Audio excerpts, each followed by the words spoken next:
nggak usah sok-sokan bergaya anak muda. Nah mungkin orang-orang yang galau, yang worry akan masa depan, mungkin milihnya itu yang tegas dan berwibawa deh gitu ya.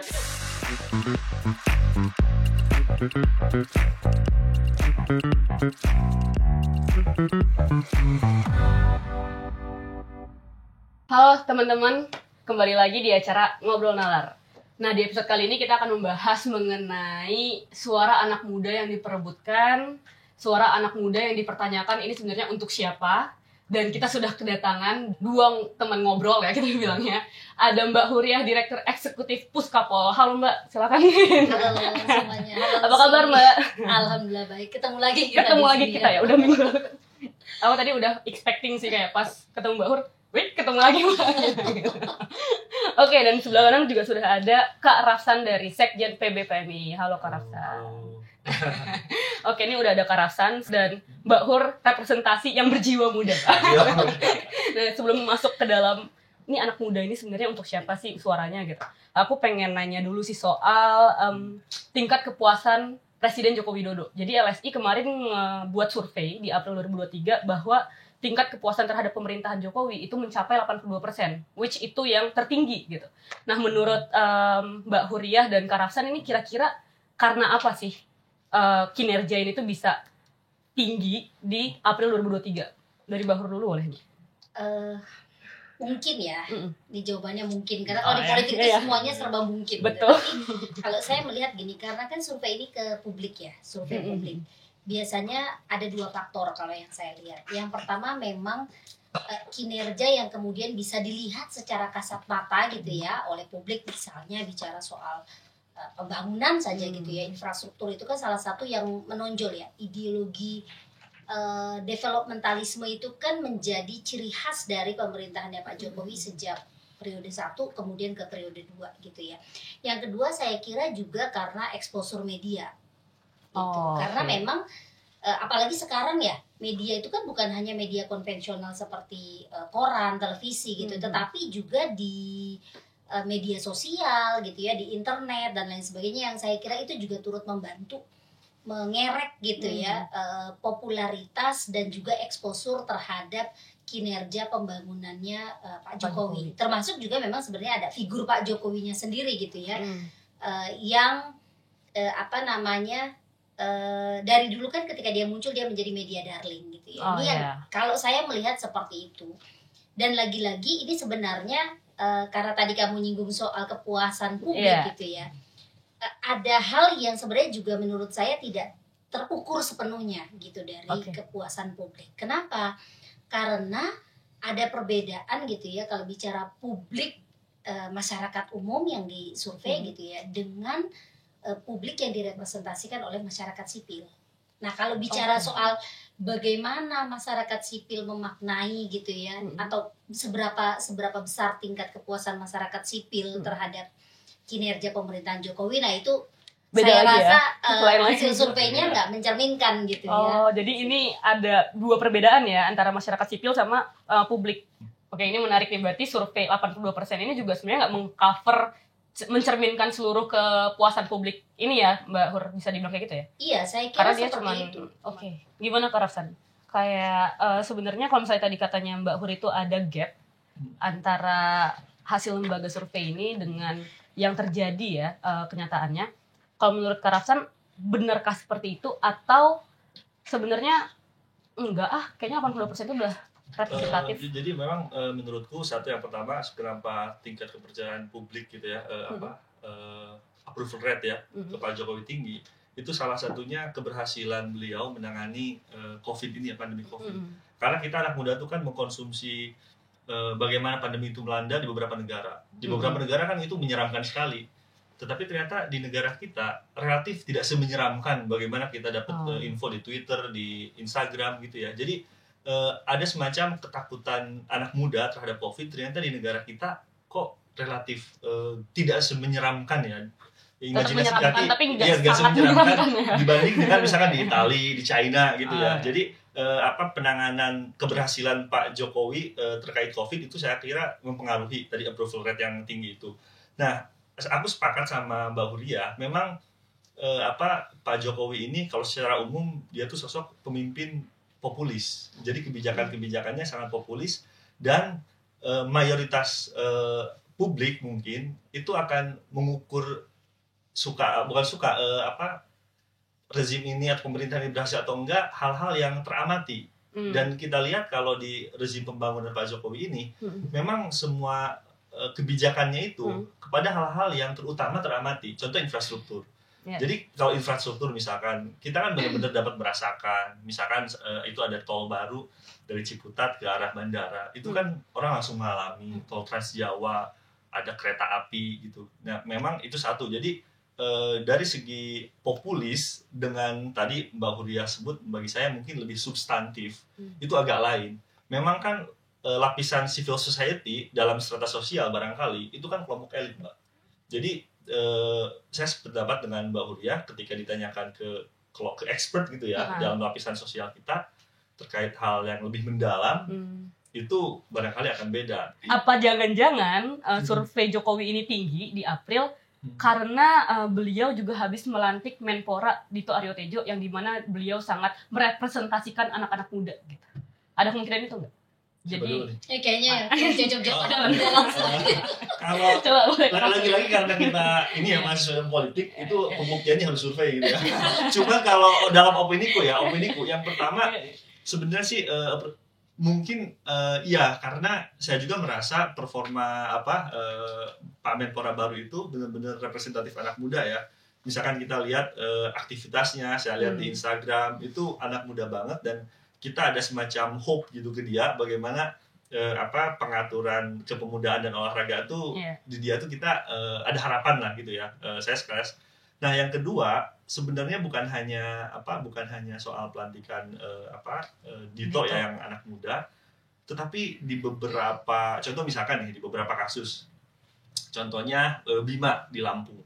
Gitu kan. Bima di Lampung, Pak Jokowi datang. Itu Gen Z banget tuh ya Gen Z banget kan viral gitu ya. Oh semua kayaknya anak-anak muda. Wah iya nih Lampung misalkan infrastrukturnya udah jalan, Pak Jokowi turun. Barangkali secara substantif sebenarnya bisa jadi itu ada monitoring dan evaluasi yang tidak berjalan dalam sistem pemerintahan daerah maupun pemerintahan pusat. Selama ini memang kemana? Itu kan kabarnya rusak bertahun-tahun. Berarti ada sistem yang nggak berjalan dong. Nah mestinya misalnya ideal dalam tataran substantif, mestinya leader itu memastikan sistem itu jalan. Nah sekarang kita akan membahas pemerintahan yang selanjutnya. Jadi kalau misalnya kita lihat di survei Litbang Kompas kan bahwa Gen Z dan milenial itu memilih Prabowo ya. Sedangkan pas kita lihat Prabowo itu sebenarnya nggak Gen Z, nggak milenial, bahkan udah masuk ke generasi baby boomers atau mungkin Gen Y ya.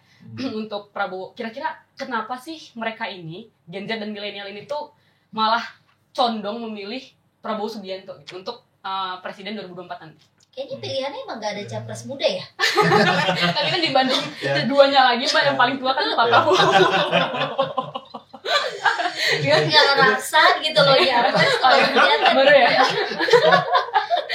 Kayaknya gini ya, ada yang bilang bahwa biasanya di Indonesia itu mungkin ya secara bahasa sehari-hari publik itu tuh bosenan. Jadi kita dulu melihat sosok leader kayak Pak SBY gitu ya. Jadi kayak berwibawa, tiba-tiba pengennya Pak Jokowi gitu. Pengennya Pak Jokowi yang merakyat gitu ya, non prosedural terus belusukan. Nah, mungkin karena Pak Jokowi 10 tahun gitu pengennya yang benar-benar berwibawa lagi. Nah, cuman kalau saya lihat dari psikologis, kalau saya resapi gitu sebagai anak muda, memang salah satu problem yang menjadi yang buat kita worry itu kepastian masa depan. Dan kepastian masa depan itu kalau disurvei itu biasanya kan ditanya sosok pemimpin apakah yang Bapak Ibu akan pilih. Kan ada tuh bersih, religius, ada 5 ya kalau nggak salah itu ya. Macam-macam kan. Lalu misalkan berwibawa, tegas, bijak. Nah mungkin orang-orang yang galau, yang worry akan masa depan, mungkin milihnya itu yang tegas dan berbawahnya gitu ya, biar masa depan kita aman gitu ya. Punya future anxiety ya. Iya, punya future anxiety. Karena kalau saya lihat, apalagi di urban, itu kan anak muda tuh sebenarnya misalkan bahkan ada media yang meliput soal perasaan pengen bunuh diri. Itu di antara anak muda kan tinggi, gitu ya. Jadi orang-orang yang galau akan masa depan gak pasti. Mereka malah butuhnya tuh yang tegas, yang strong barangkali setelah mengalami Pak Jokowi yang benar-benar rakyat dan memuaskan anak muda juga kan sesuai survei. Gitu sih kalau ini udah rakyat cepet puas, publik juga bosenan banget. Kita simpulkan. Gimana Mbak Hur? Yang tadi disampaikan oleh Rafsa memang benar ya, volatilitas itu tinggi kan ya di dalam pemilu gitu.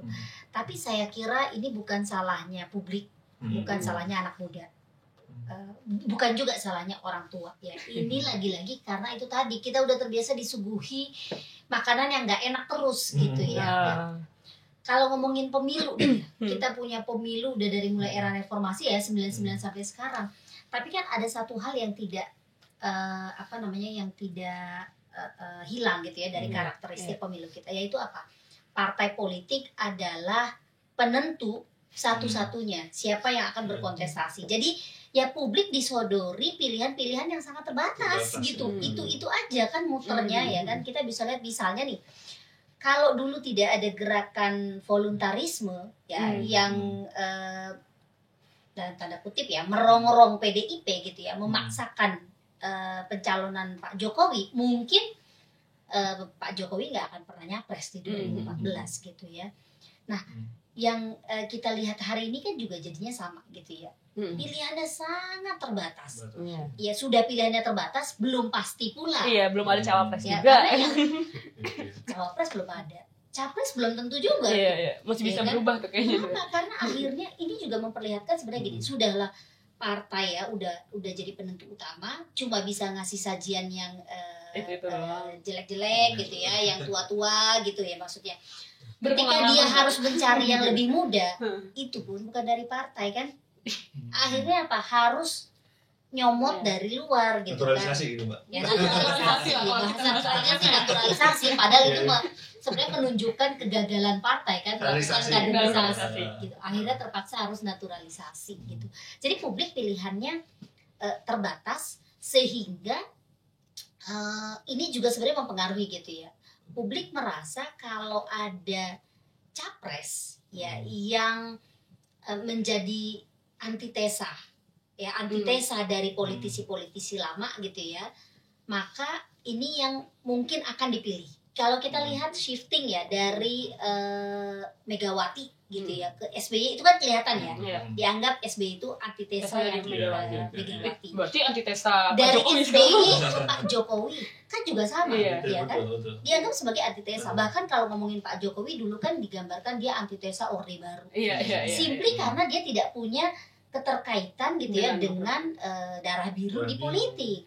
Oke, Mbak, kalau misalnya tadi Jokowi itu kan dianggap dapat cawe-cawe dari bukan cawe-cawe, dapat dukungan lah dari publik ya pas beliau mau mencalonkan diri gitu.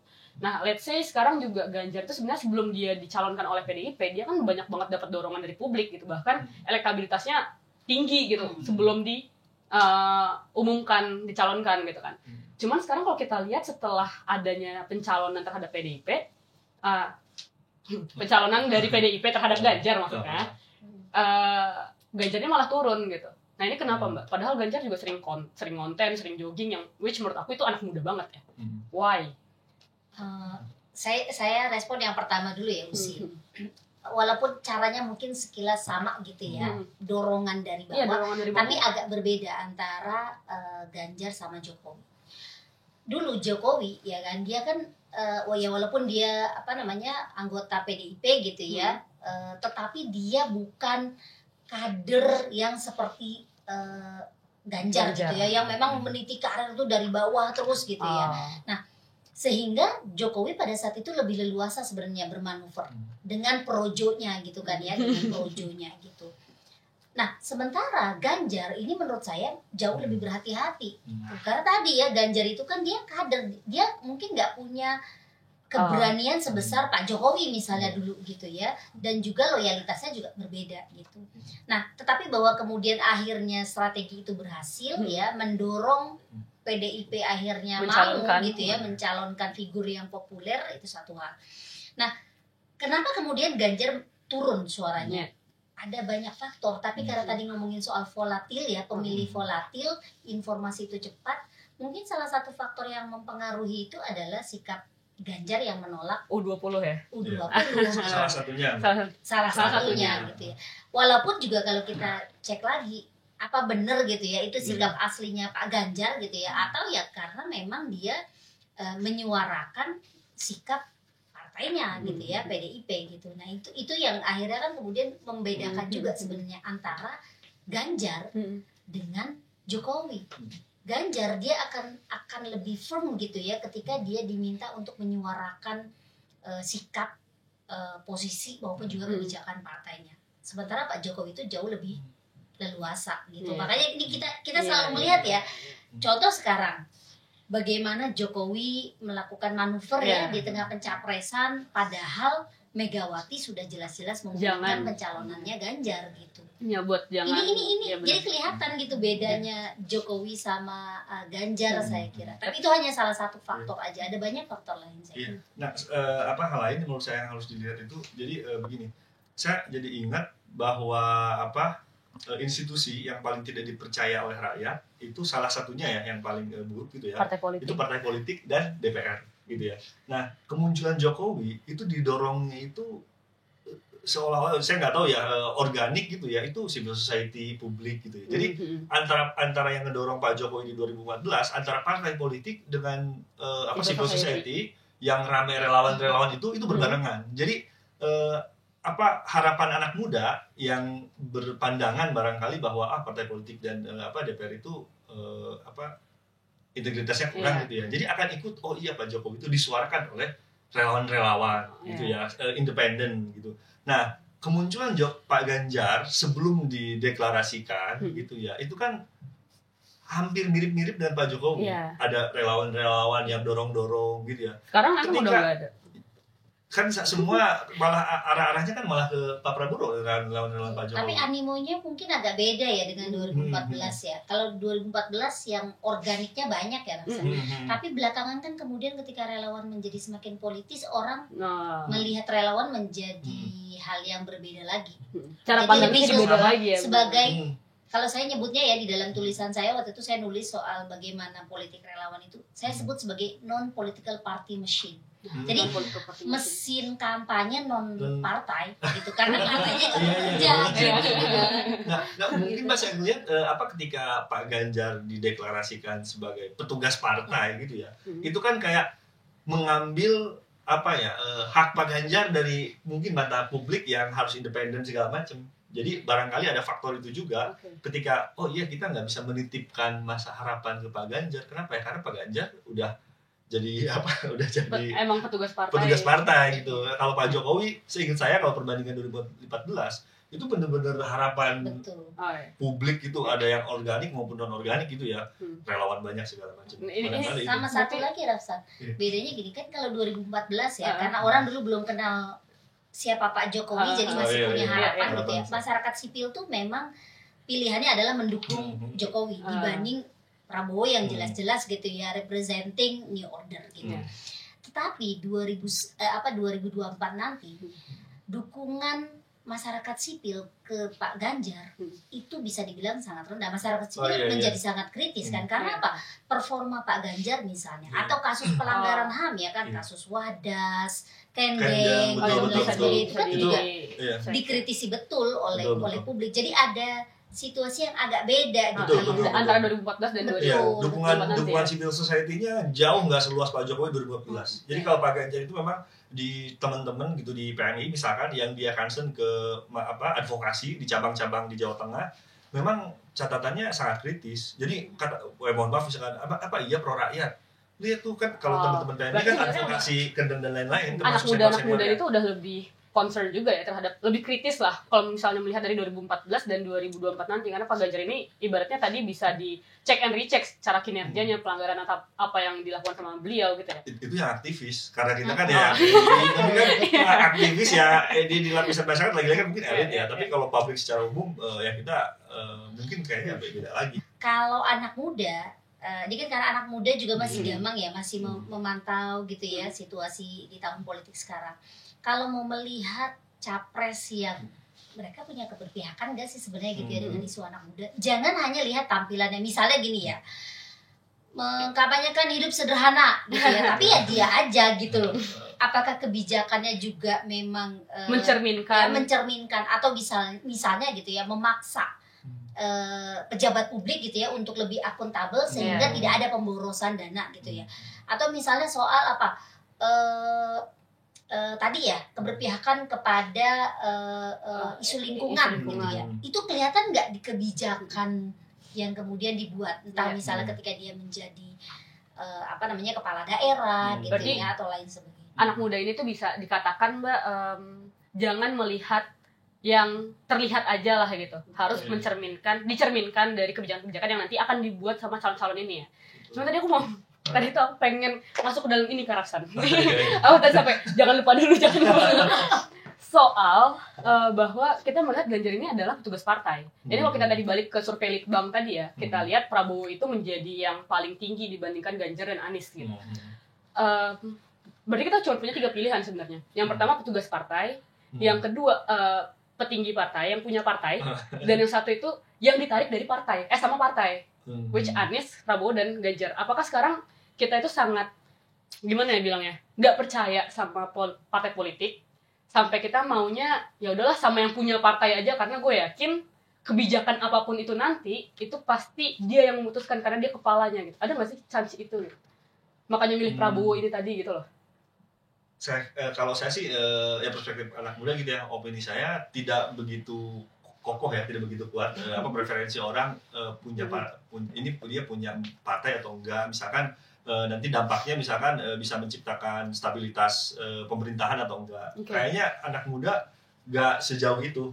Jadi kalau kita lihat ya hanya sebatas suka nggak suka, first impression gitu ya, memutuskan. Jadi pressure-nya tinggi ya kalau masalahnya soal suka dan first impression.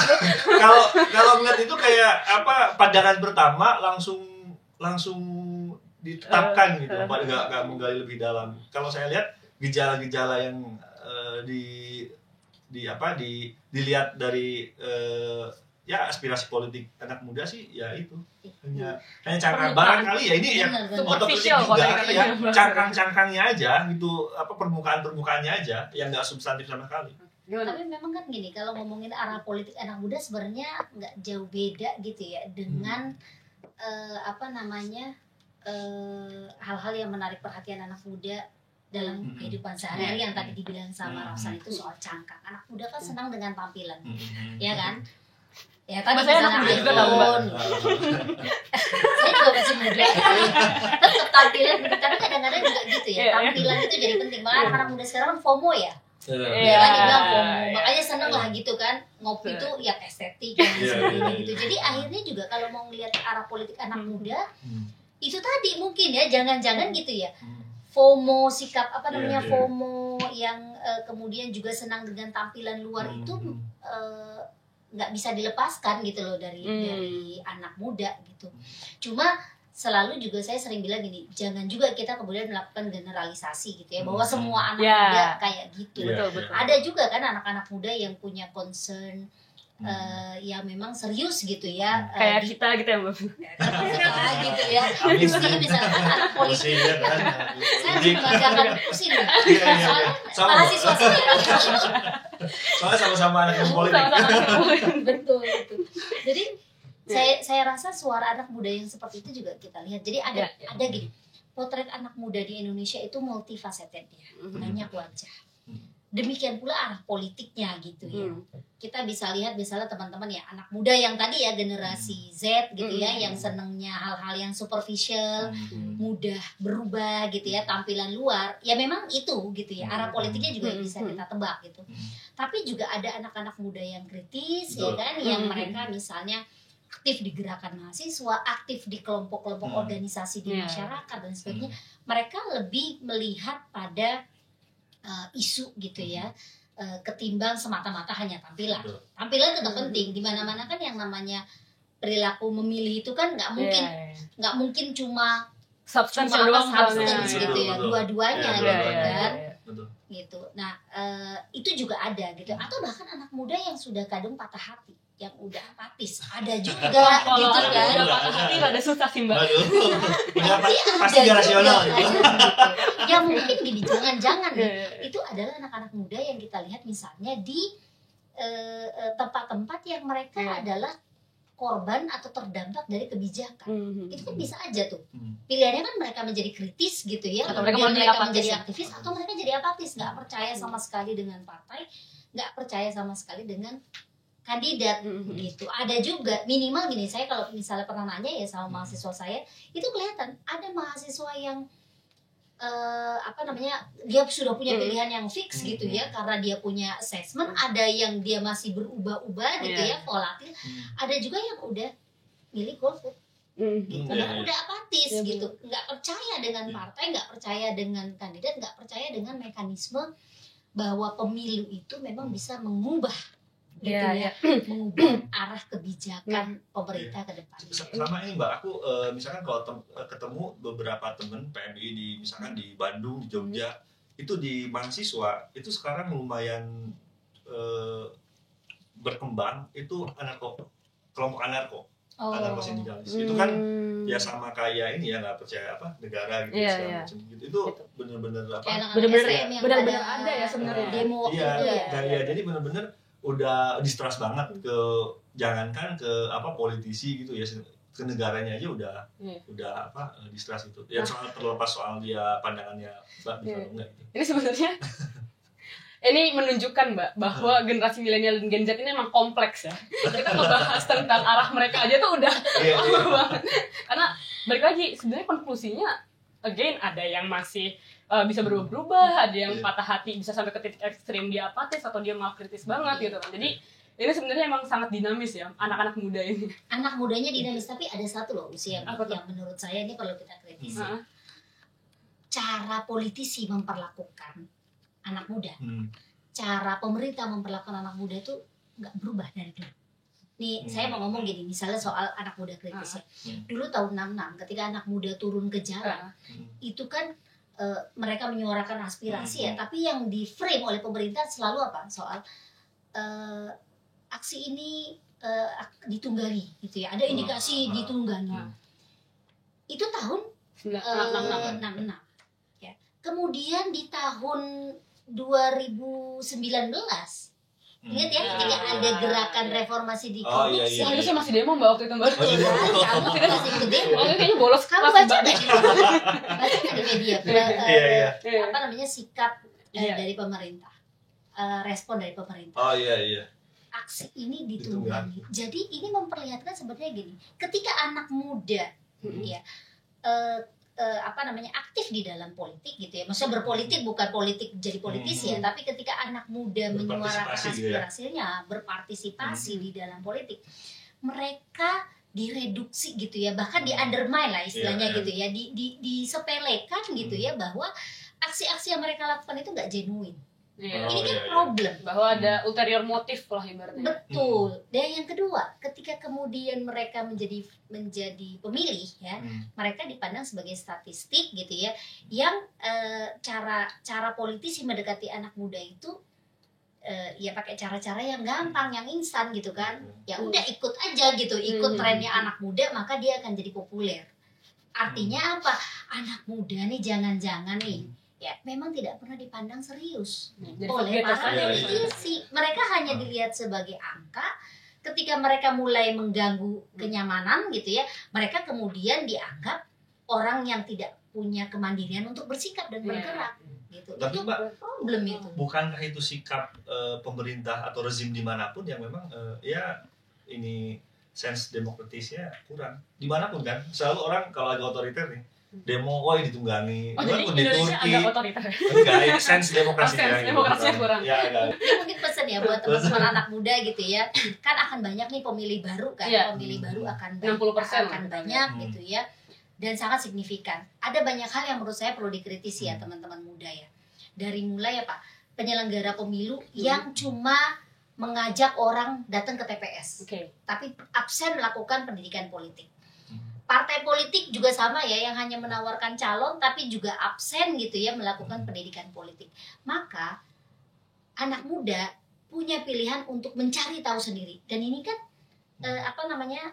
kebiasaannya anak muda gitu ya, berusaha mencari tahu, kepo manfaatkan gitu ya, kekepoan kalian, FOMO-nya kalian gitu, untuk mencari tahu apa sih sebenarnya isu-isu yang berpotensi ya membahayakan gitu ya masa depan integritas pemilu 2024. Jangan lupa, karena pemilu 2024 ini kita perlu hati-hati loh, sudah ada regulasi yang berpotensi yang merusak integritas pemilu 2024. Dari mulai napi koruptor ya yang boleh nyalek, hak perempuan ya kan, politisi perempuan itu juga dikurangi, LHKPN ya kan, yang sekarang itu mau jadi caleg. Bayangin kalau kita kan ya namanya kepo ya, kita cari tahu tuh informasinya.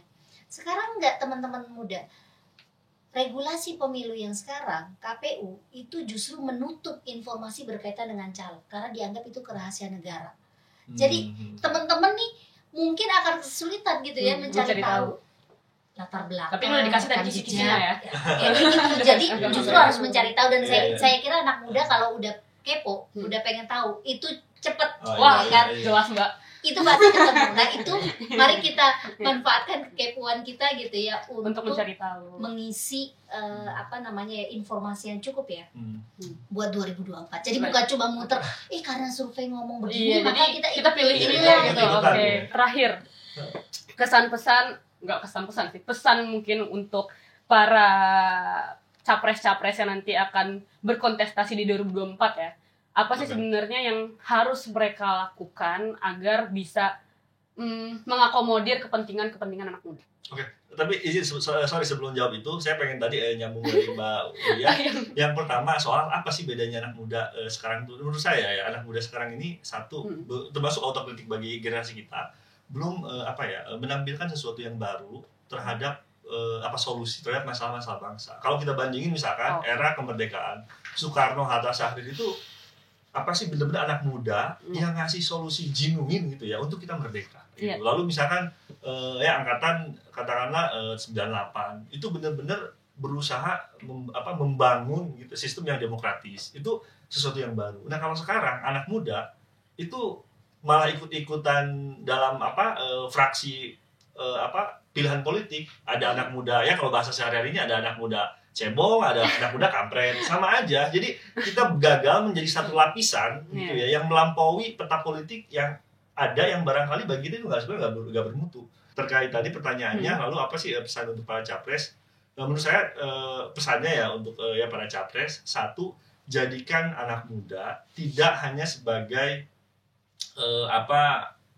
penggait elektoral, tapi benar-benar jadi perspektif dalam kebijakan. Jadi anak muda ini bukan hanya jadi gincu pemanis gitu ya dalam kontestasi yang itu 5 tahunan sekali, bukan hanya itu, jadi baru dilihatnya elektoral gitu ya. Jadi benar-benar harus apa sih harapan gitu ya, harapan anak muda, concern anak muda, lagi-lagi yang substantif ya. Misalkan soal tadi contoh misalkan isu lingkungan. Isu lingkungan kan selama ini bagi saya masih di tataran judul, tapi kalau kebijakannya, pembangunan PLTU tetap berjalan. Terus misalkan ya itu kan ya kalau katanya anak muda concern banget ya, terus misalkan kayak subsidi, bagi saya subsidi terbaik itu udah public transport gratisin aja. Terakhir mau tapi jawab satu nama aja. Ini sebagai penutup, biar penutupnya ini aja. Dari Prabowo, Ganjar, Anies, siapa yang kira-kira paling merepresentasikan anak muda? Mbak Hur siapa? Nggak ada. Dari 3 itu nggak ada sama sekali. Kalau saya yang bisa menjamin keberlangsungan anak muda di masa depan, yang bisa menjamin, bikin firm, oke, anak muda tuh aman di masa depan.